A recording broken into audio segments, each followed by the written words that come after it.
Kenya region.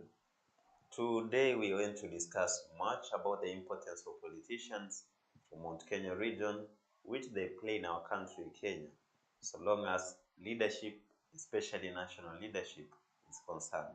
Welcome to Kenya News Alerts TV and Channel 7 News East Africa, whereby we have unbiased political discussions that are going to help us as a country make make good opinions regarding to our leadership as a country. My name is Emmanuel Bosire, and our analyst today is none other than Henry Nyamwea, who has been with us always, and he's here with us. Henry, good evening. Good evening to you, Emmanuel.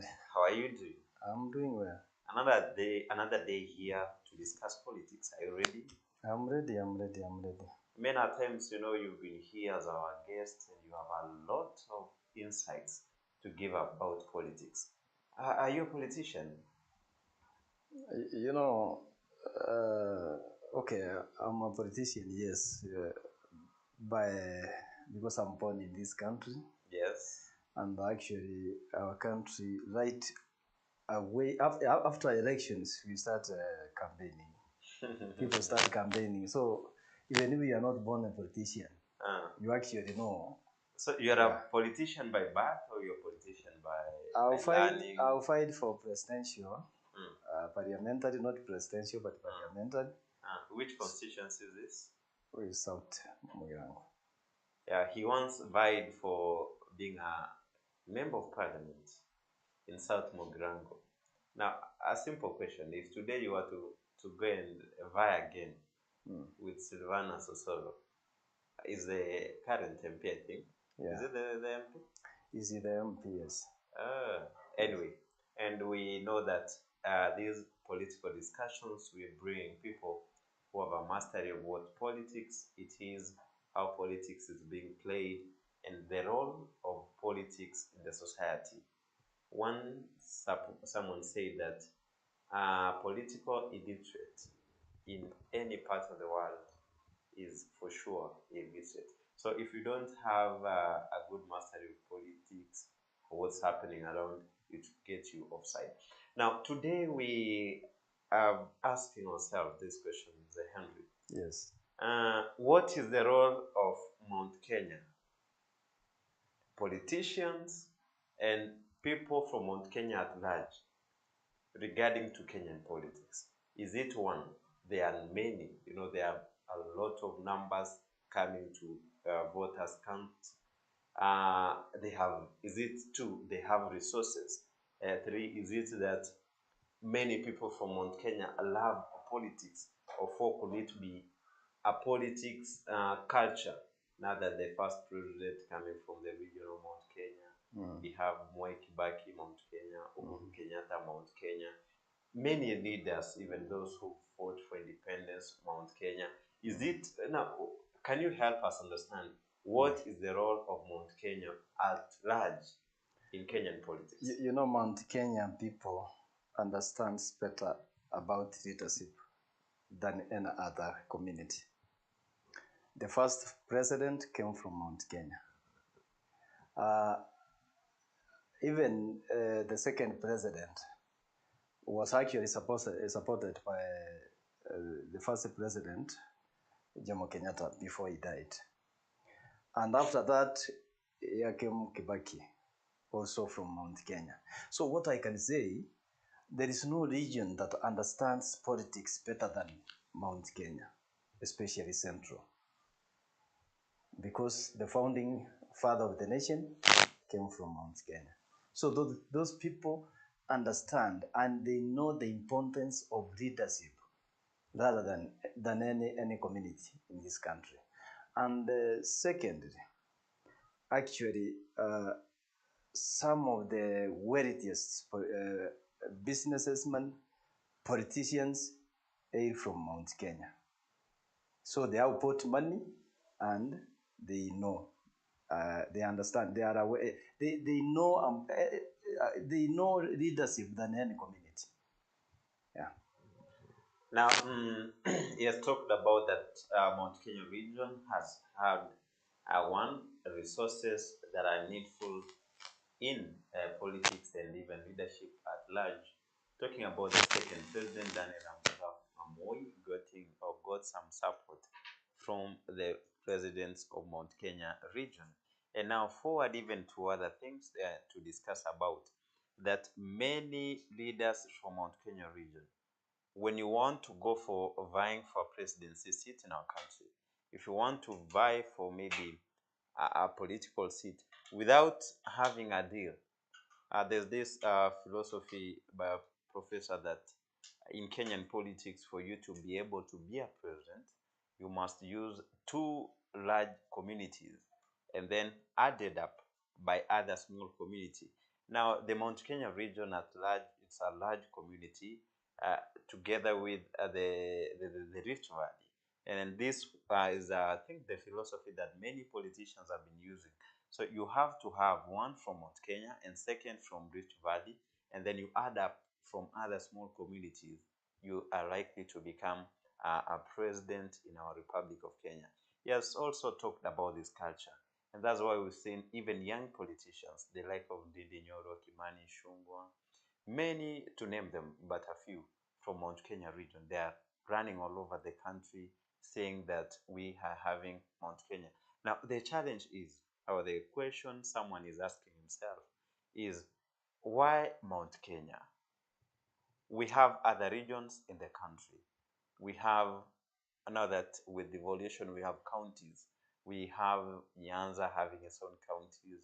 We have Western having its own counties. We have Coastal region with its own counties, Eastern, Northeastern, and all those parts of the country.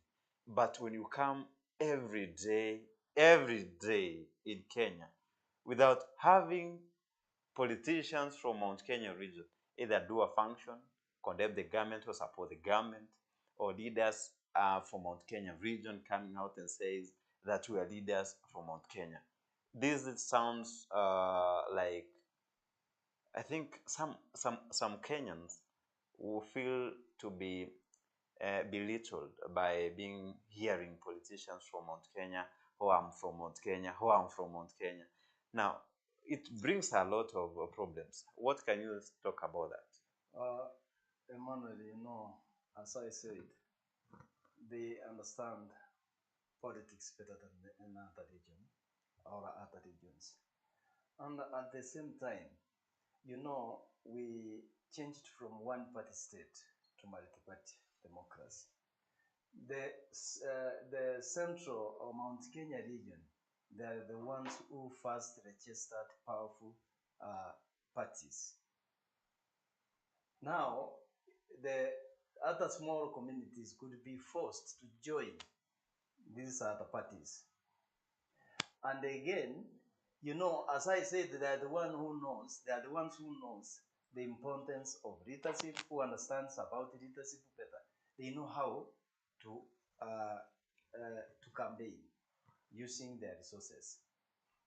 And actually, if you after Moi, not even after Moi, Mount Kenya region has been in opposition all of the time, except during the first president. That's when we used to have one party state or one party can. And when it came to multi-party democracy, so many parties were registered, which forced other small parties to join hands with the larger parties. Even the time of Moi, you can remember, that's far back. Even the time of Moi, the region called Mount Kenya was totally opposition. They are used to be in opposition. Yeah. They have been in opposition. Mm-hmm. And actually, their powers, they become, their powers of leadership or ascending to leadership comes when they are in opposition. Remember what happened during Kibaki.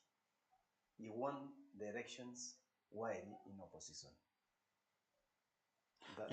Before you go far, the thing here that Mount Kenya region wanted is that they wanted to get the leadership back from Moi, back to Mount Kenya region. Yes. Remember, it was death that got them by surprise. Yeah. You know, President Jomo Kenyatta was ailing, and then without giving them much time to prepare the next, how do we say,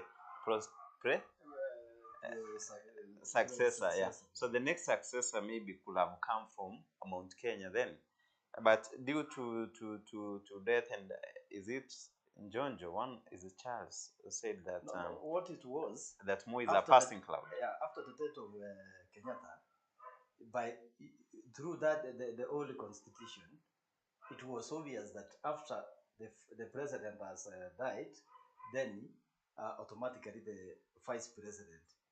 We didn't have a deputy president. The vice president could take over. Yeah, but again, Moi only took over for the 3 months, and then there was an election whereby he won. Now, these 3 months was not enough for Mount Kenya to decide who was to succeed President Kenyatta then. Now that there were many leaders around him who were from Mount Kenya. And now, when Moi is coming into leadership, Mount Kenya region, at times they supported him, but from a particular point, now they joined up and become opposition. And the main reason they were opposition is that they wanted to take back the presidency seat to where it belonged, to him maybe. And now, since then, Moi came with the leadership, Kibaki took over. And after Kibaki taking over, we see Uhuru Kenyatta succeeding him. And in 2022, now we've seen it shifting from Mount Kenya going to Rift Valley. And history will always be repeating itself. They always say that. Do we expect to see history repeating itself, that Mount Kenya region going into opposition? Now that at the moment, we can say that, okay, at the moment, where do you rank Mount Kenya? Are they in the government or in opposition? Actually, with what is happening and with what is on the ground right now, it is a clear indication that Mount Kenya is heading to opposition, to its normal position. The languages that are in Mount Kenya region today, from Meru to Central, from Meru to Central, it is a clear indication that possibly Mount Kenya is heading to opposition. And you see, Emmanuel, let us touch briefly about the meeting, that first meeting, which is already convened on 31st of this month, where the former president is supposed to be the guest of honor. You know, we are not told exactly the aim of the meeting. There are some issues that are hidden. Actually, you know, it's as if they don't want to openly say exactly the aim and the main theme of the meeting. But actually, what we are seeing from the news, from the press, is that Maina Njenga might be chosen as one of the kingpins after Uhuru. But I don't think that one is true. So what I'm saying, in that meeting where the former president is going to come, now the questions I'm asking myself, Gachagua also wanted to convene the same meeting of bringing unity or bringing unity within Mount Kenya people, Mount Kenya region. And the same meeting, Emmanuel, has already been convened with the opposition. Let us call them opposition because they are not working together at the moment. Now, what people are asking outside here, will Gachagua attend the meeting? Will the other people attend the meeting? Because what the other group is saying, every leader from Mount Kenya is welcomed into this meeting. Are you seeing Emmanuel here? There's a trick, there's something here that is not clear to Kenyan people. every person, every Kenyan outside here is asking a question. Will Gachagua attend this meeting? Possibly no. He might not. He might attend, but the high chances is that he might not attend. He might attend. You know, on the same note, you find out that Rigathi Gachagua, the deputy president, is having a difficult moment from Mount Kenya region. Now that he is facing a lot of opposition. We've seen various leaders from Mount Kenya coming up and saying that you are not the one who supported William Ruto. It's William Ruto who brought us to us, you, and many other things. But anyway, we want to see what will be here now that history will always repeat itself, and maybe Mount Kenya will land itself in opposition, as they would want to maybe take back the seat from the Rift Valley, and maybe could it be selfishness before we move to the next story? Is it kwamba wao wanajitakia makuu, wanataka kuwa katika uongozi kila wakati, hawataki kuruhusu wengine wakakuje? They have tested the leadership. They know the importance. They know the sweetness. They know the importance when they are in leadership. And again, there's something you have commented there. Please, I want to comment about it, about Gachagua. For truly saying, if you can remember, it's not Gachagua who brought Ruto to Mount Kenya. The first person who brought Ruto to Mount Kenya is Uhuru Kenyatta. When they were friends, you can remember Uhuru Ruto campaign. And Ruto being brilliant, he never stopped doing development in the Central Province because he had aimed 2022. So, by Gachagua purporting that he's the one who brought Ruto to Mount Kenya, that's a big lie. Surely that's a big lie. Ruto is well acquainted with the secrets. Imagine Ruto we are talking about is Ruto who has been in the government for so long. Now that you talked about it, maybe that's not Ruto and other things.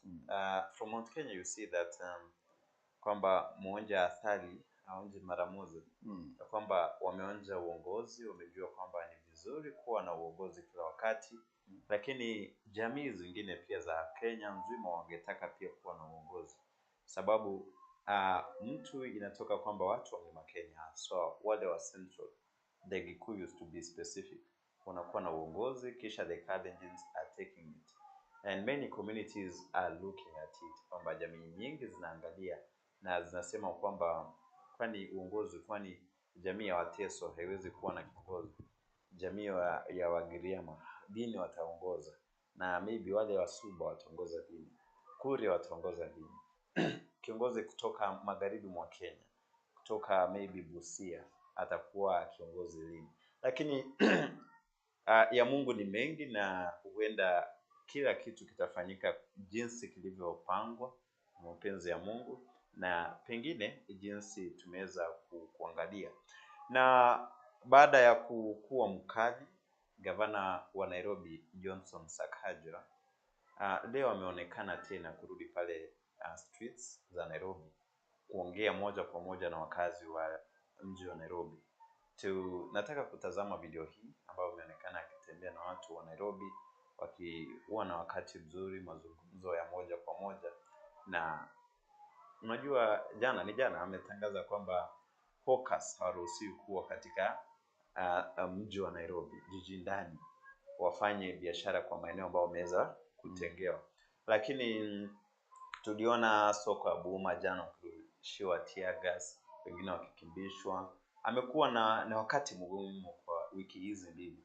Askari wa Kanjo pale wameonekana wakifanya vibaya, wakiharibu bidhaa za wachukuzi pale. Wameonekana vile vile wakiwa katika mambo ya habari kila siku hapa na pale. Ni joto lipo katika kaunti ya Nairobi, na huenda njia hii ya kuja katika kutembea na watu ni mbinu ya kujaribu kuona kwamba kweli urafiki umepotea ama ni nini. Tuweze kutazama video hii kisha tutakuja kuongea. Can I quote something before? Tuitazame kwanza alafu Okay, sawa.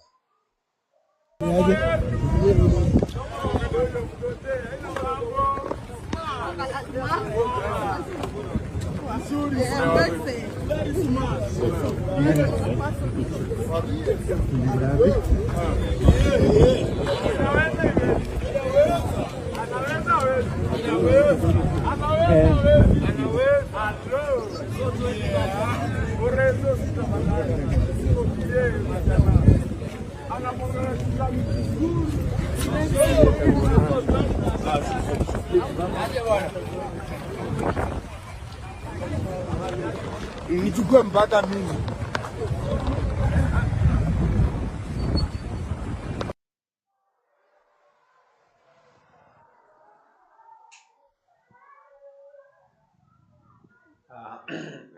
Kwa hivyo tumeweza kutazama video hii, tumemwona gavana wa Nairobi Johnson Sakaja akitembea pale mjini Nairobi jioni akiongea na watu, akisalimiana, akicheka nao, akiuliza hali vipi. Na katika masuala ya kisiasa, kuja kwa gavana katika watu baada ya tumeona kwamba joto la kisiasa limekuwa likipanda katika mji wa Nairobi, haswa kumhusu gavana, ni huenda ikawa ni mbinu ya kuja kuona joto limefika kiasi gani na hata kutaka kulipunguza. Lakini tumsikize Nyamoya, yeye ana maoni yapi ya kisiasa? Mbona mwanasiasa anatokea tena kuja kwa watu baada ya kuonekana kwamba amewakosea? Mimi, well, actually, man, what I can comment, I think is yesterday the governor directed city inspectorate to chase away hawkers from the city. Before I come to where you want me to comment about is, first let me talk about something here, about the city of Nairobi.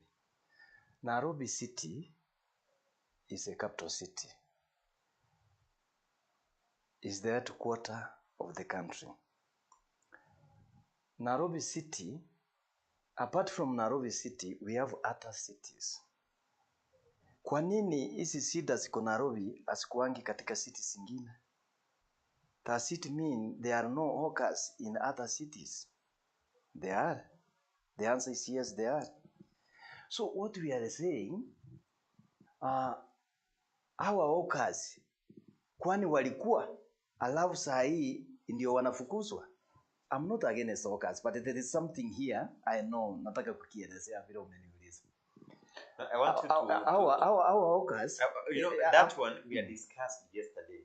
I want you to stick to kuja kwake ni gani, unajua? Sikiza, our hawkers walikuwa wametolewa. Hii vita ya hawkers ilikuwa iko kila baada ya election. Walikuwa wametolewa. Name is, how do we call that? I think name is NMS. NMS took over the city, ikaanza kuitengeneza. When Sakaja took over, waka promise hawkers tutawapea nafasi. Sasa unajua ukipromise watu wanafanya biashara, lazima wakuje. Baada wangewatoa, mimi kitu ningesema ni ile kwamba wangewatengea mahali. Sakaja ameongea saa hii wakati Mount Kenya 10 MPs wameongea juu ya jambo hilo, kufukuza hawkers sio vizuri. Watafutie sehemu badala, wahame kuliko kuwafukuza. I think that's what has made the governor to change his mind. Anyway, that's according to Henry Nyamoya, saying that maybe the reason why the governor has decided to change his mind regarding, no, he has not actually changed. It's only came, it was a meet and greet. Maybe the few individuals that he was to meet this evening. And now then, we have come to understand maybe one of the few reasons that made him come out of office is maybe to see the political temperatures. Many people are coming up. We've seen the likes of Kasipul. I want to turn them to be jokers, political jokers, but many people are coming out saying that come 2027, Sakaja go for another seat, maybe preferably a minister in a cabinet secretary in Ruto's government. And maybe we've seen the likes of Babu, saying They want to also to test the seat of being governor in Nairobi and many others. Now, let's have a look at what's happening. Yes, back to Mount Kenya, and then we continue. Now, here we sing that section and some Mount Kenya MPs who did a briefing at Parliament buildings, saying that don't kick out hawkers from city streets. Don't kick out hawkers from city streets, Mount Kenya MPs tells Sakaja. Now, this is what we have been talking about, Mr. Henry, that Mount Kenya region has its own way of doing politics.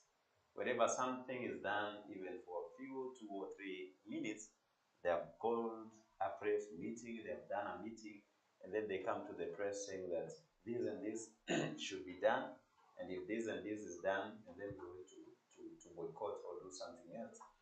Now, the 10 MPs led by Starehe lawmakers, that's Amos Mwago, accused Mr. Sakaja for failing to involve Nairobi's leadership in making decisions that will affect the county's economy and livelihoods of thousands of unemployed residents.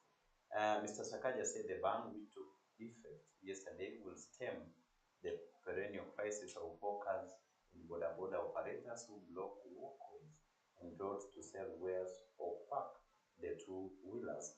Now, Mr. Sakaja should be reminded that these hawkers voted for him. They have nowhere else to get their daily bread. It is wrong to throw them away from the CBD. Now, this is Embakasi North MP James Gekuyu said, and that we have campaigned on the platform of hustler narrative. Mr. Sakaja should remember that the majority of Nairobi voters are hustlers. We don't have a land to farm in Nairobi. Hawking is our farm.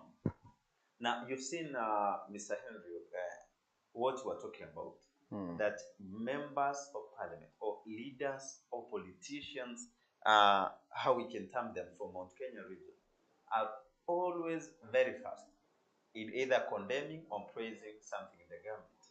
Now, we've seen, even in this story of Sakaja, giving new orders in Nairobi that gives room for changes to be done so that leadership can be felt in his government of directing hawkers to be removed.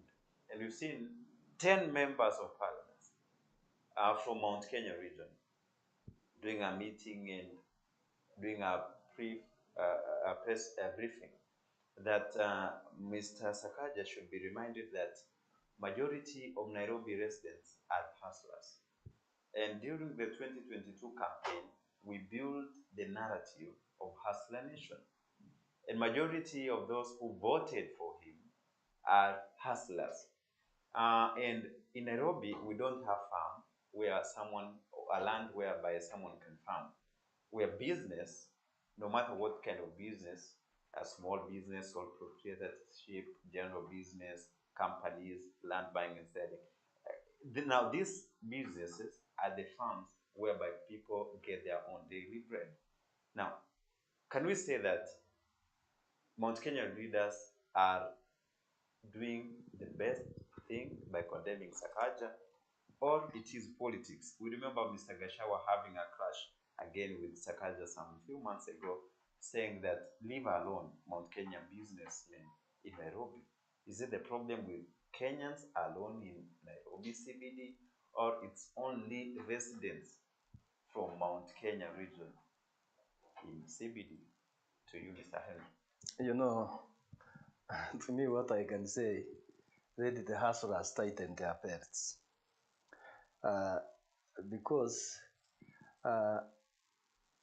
actually, let us agree that the city center, a city, should have a different, yani ionekane kuwa city. By saying so, I don't mean the hawkers to be removed from doing their businesses, but they look for another alternative, another place. They saw them another place where they are supposed to go and do their business, even if not far from the city or adjacent to the city of Nairobi, but not in the CBD. That's what I can comment. Actually, and again, I said about Mount Kenya. Mount Kenya people understands the goodness of business. Almost the whole city, 75%, more than 75% of businessmen in the city are Kikuyus, are people from Mount Kenya, even Meru. If you go to the sites, the Upper Tomboya, where Imment House is, Imment is from Meru. So they understand the goodness of business or of doing business. That's why they have come out openly, about 10 MPs. They are questioning Sakaja to look for another alternative rather than chasing away the Okas. So this, what I can say is that if UTA will not, kama wataona vizuri, vitu kama hii italeta division in UTA. And actually, Sakaja anaweza tengwa kama oni. Lakini ukweli ni kwamba hawa Okas walikuwa wametolewa katika city. Hawakukuwa. Okay, Sakaja nilimsikia akisema kwamba amewapea mahali. Na Saturdays and Sundays siwe off-day. Lakini Sunday unajua Wakikuyu wengi wanasimama Sunday. On Saturday they can do business, of course, but not Sunday. So to my suggestion is that let the county government of Nairobi yani itenge mahali hawa hawkers wafanyie biashara. Now, from the Nairobi County Government News in Mount Kenya region, we want to move on to the story or to another segment whereby the opposition leaders from Africa at large have come out and saying that they are facing challenges. And maybe before we go in, what are some of the challenges that opposition face here in Kenya and Africa at large? There are so many challenges, even if now name one or two. The challenges. Yeah, the challenges that they undergo opposition. The challenges.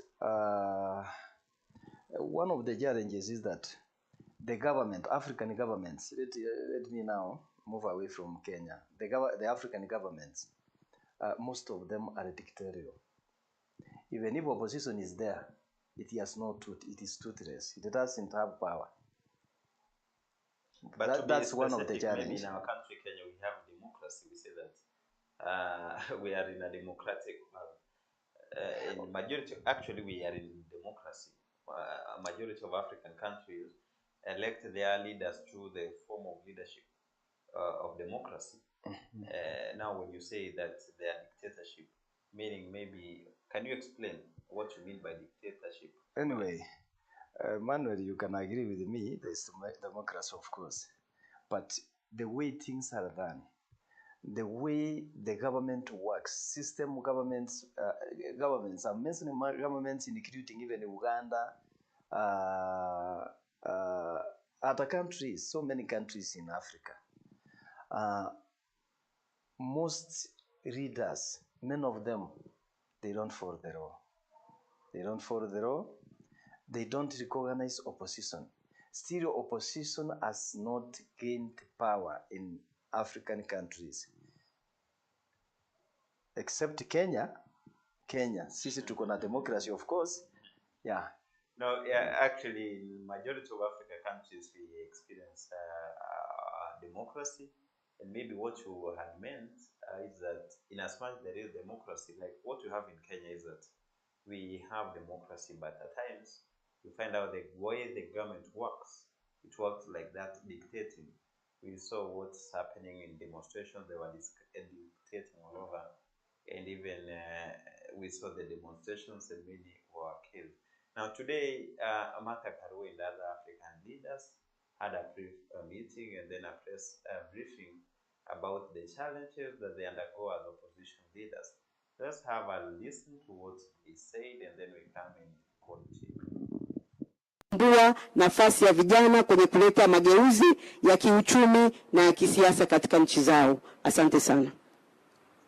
So that is the end, unless firstly we thank you for your patience, and unless if there is any clarification sought out of our lengthy statement and explanations, that is the end.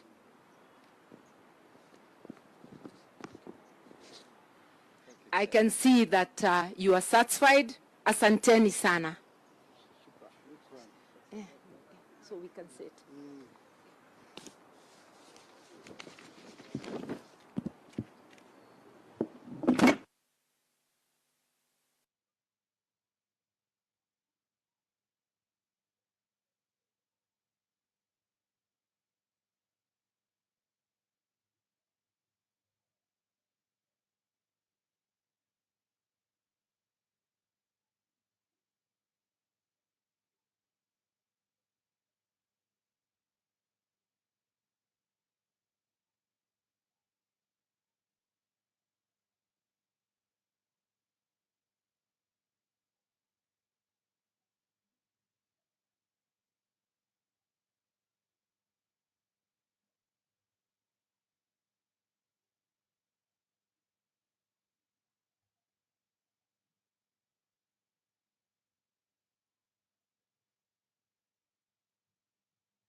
Now, some of the few things they have pointed out that they're facing a lot of challenges, especially a threat to democracy, whereby leaders, in as much they are voted in through democracy and they are assigned their duties, they don't really understand or appreciate the role of opposition. We've seen countries develop through opposition, and opposition plays a very crucial role in keeping the government in check, pointing out ills that the government is doing against humanity, against the citizens, and many others. Now, they've pointed out to this even lack of finance. Now, is it one of the ways maybe the Kenyan government can do to support opposition? Is it by creating an office for opposition leader official and maybe the deputy opposition leader in a yes or no answer? I'm asking you. It is not. So it's by not. Why? creating. No, I'm asking you that opposition have come out and said their challenges that are facing, and the government in the dialogue we've been seeing in Bomas, they have been saying that they want to create an office for a leader of opposition. For leader of opposition. Would this help opposition, or this office will be created to kill opposition? To me, is an office that is meant to you know, it will depend who will be elected or chosen to be leader of opposition. It can be, he or she can be a puppet of the government. Like now, what you are seeing in other institutions that we call them independent, but they are a puppet of the government. But you know, so maybe the government has a hidden agenda. No, you know, the government cannot have a hidden agenda in having opposition. Now, opposition is that you go vie for an election, and then when you go, the winner becomes the president, and then the loser becomes I know. How can the loser again become a puppet to the government? Very easy. According to the government, the African leadership, very easy.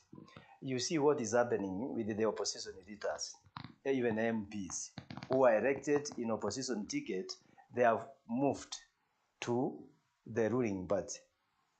Looking for what? Even opposition leader can, you know, they can even vote and elect a leader that they know will become automatically a puppet to the government. Now, I don't know what they will put in place in terms of, I don't know how they will change this. Yani awe kabisa ni opposition. Anyway, anything can be done, and we can see maybe improvements, something improving, and seeing it move to the required place. Now, leaving alone that news, want to move to another segment, whereby, okay, Henry. Yes. There are politicians who served in our country. Okay. Before 2001, going backwards, and they were members of parliament. Yeah. And perhaps they are alive and they are entitled to what we call pension. Yeah. Now every end month, kama alikuwa ni mjumbe anaenda pale kwa bank anapata 33,000 imerushwa pale. Yeah. Na serikali. Lakini wamesema kwamba hiyo pesa ni kidogo sana. Hiyo pesa ambayo wanatumiwa na government ni kidogo sana. Inafaa iongezwe mara 3. 3 times. Itoke 33,000 ifike 100,000. Maoni yako ni gani? Afadhali wao wako na hiyo 33,000.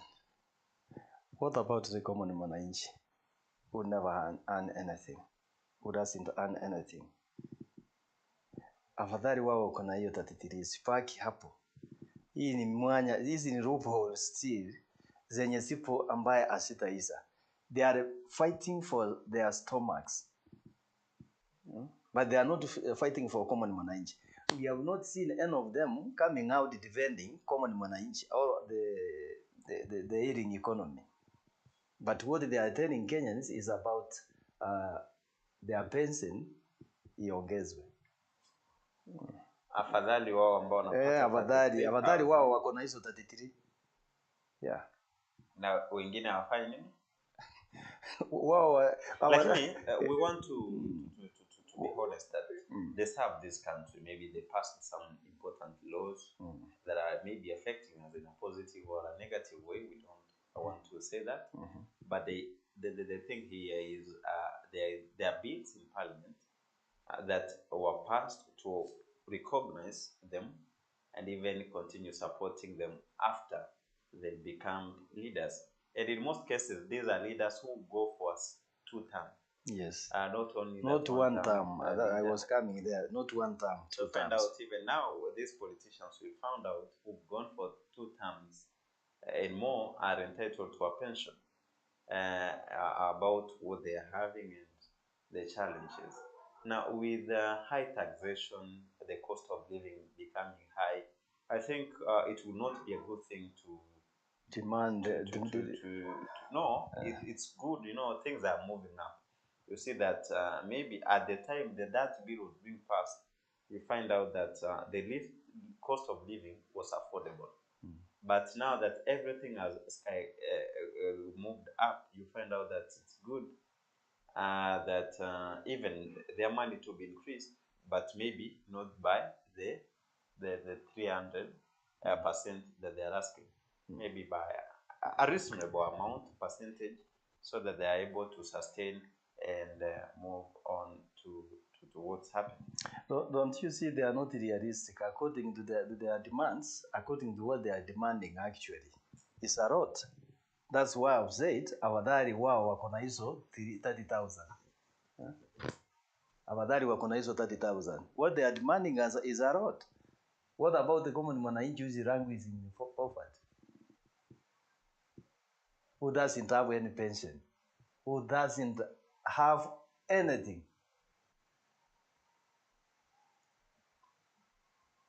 Now that's according to maybe Henry Nyamwe.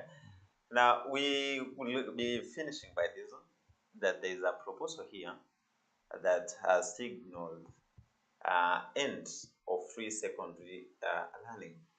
You see, with the Kagame of President Mwai Kibaki and Vision 2030, one of the things that we want to have achieved is having free primary, secondary, and maybe university education. But you see that there are signals here. New proposals are being made each and every day and time. They are making maybe the free secondary education learning that we've been seeing not to be experienced anymore. Now, for the last 15 years, we come to an end in the government adopts proposals by school principals that we see parents are dig into their pockets for their children's education. Now, through the Kenya Secondary Health Association, the principals have proposed an increase in school fees for all categories of secondary schools, whereby parents with children in county and extra county schools will feel the pinch of the highest fee rate by 25,000. This will take the annual fees paid by the parents to 66,000, up from 40,000. Now, if this is going to be implemented, learners in these schools, and who, according to Ministry of Education, that account for about 70% of all learners in secondary schools, and who have been enjoying free tuition, will pay 5,372. Learners in day secondary schools only pay for their meals in arrangements agreed upon by parents and the board of management. Now, the fees charged in schools is highly inadequate, as schools are operating on a shoestring budget as prescribed. Now, the Henry, you've seen this new proposal that the principals have brought. And this proposal, they are proposing that secondary school students who are in county schools and extra county schools, maybe national schools, they are paying around 40,000 per year. It's not that free now that we can say, but there is that portion that the government has catered for these scholars. We must agree that the scholars actually secondary schools is free. The only thing that they pay is meals. They pay for their meals programs, depending on the arrangement between the parents and the teachers. But those ones who are in county schools, most cases are boarding schools, and extra county, they pay around 40,000 to keep their students together with meals and boarding amount. But the principals have said that this amount that's being paid is not adequate. It's not enough to run the budget and to keep students in school. And they are giving a proposal that this amount to be increased by about 25,000. What's your reaction on this? You know, sometimes I don't understand what our secondary principals want. You know, it simply means there is no free secondary school again anymore. Because what they have seen, according to what you have read here, is that now the learners in the primary schools and the junior secondary schools are maybe the ones who will enjoy free education. And even if it's not really free. Now, going back to what we are experiencing in the country, the economy, high cost of living, life has changed completely. I don't know where they are seeing money. There are people who are suffering out there, Emmanuel, who doesn't have anything, even those children to eat. And when they are agitating for the increase of school fees. But again, you know, the Henry, we need to be realistic. When we have an increase in a price of one thing, it will control an increase in other things. So you find that with high taxation, the price of food is high. These students in schools need to eat. So you find out maybe the 90 kgs of maize that they used to purchase at 3,000, maybe 800, has moved to 4,300 per bag. And this one, we cannot say that the price of school fees to remain the same while the price of other commodities has changed. But now this is a question to the government. If again they continue supporting to the level they used to. So I think now the Ministry of Education at large and the government should see a way on how to increase the amount they give out to schools now that instead of going to allow even the scholars who are not paying at the moment to start paying another extra 5,000 is going to have a challenge actually, and maybe we will see it. Yeah. All together, the ministry, the principals, and whoever, this is a government. There are people from the government, they are the same people. They are actually what now we are asking, what is the government doing to solve this problem? While it knows its citizens are suffering, while it is very much aware that the economy is not favorable to the common mwananchi. Everything, kila kitu iko chini. So what I'm seeing, Emmanuel, here, the poor people, those vulnerable people down there are not going to afford school fees and the life of their children, actually. No, until then, let's wait and see what will be happening. Remember, the government promised that's going to deliver, and this could be aligned with the Vision 2030, whereby we also expect to have free university education. And maybe one or two words before we finish. Yes. Is it going to happen that we have free university education? Okay, according to the Vision 2030 you mentioned, according to the Vision 2030, I happened to attend that meeting in the UN when it was convened. One of the key areas was that by 2030, education is completely free. Now, I've just said that. No, I'm asking it's you. free Are from we primary to university. Yes, I've just said that. Yeah. Now I'm asking you, are we really going to enjoy, or students or comrades or whatever, as a country? Are we going to reach to a point whereby we want to have a free university education? Through which means, according to what they are planning to do now. But you've seen them launch a program saying that they want to have sponsorship for university students, and maybe they want to replace HEAD with sponsorship. Those are the stories, my brother.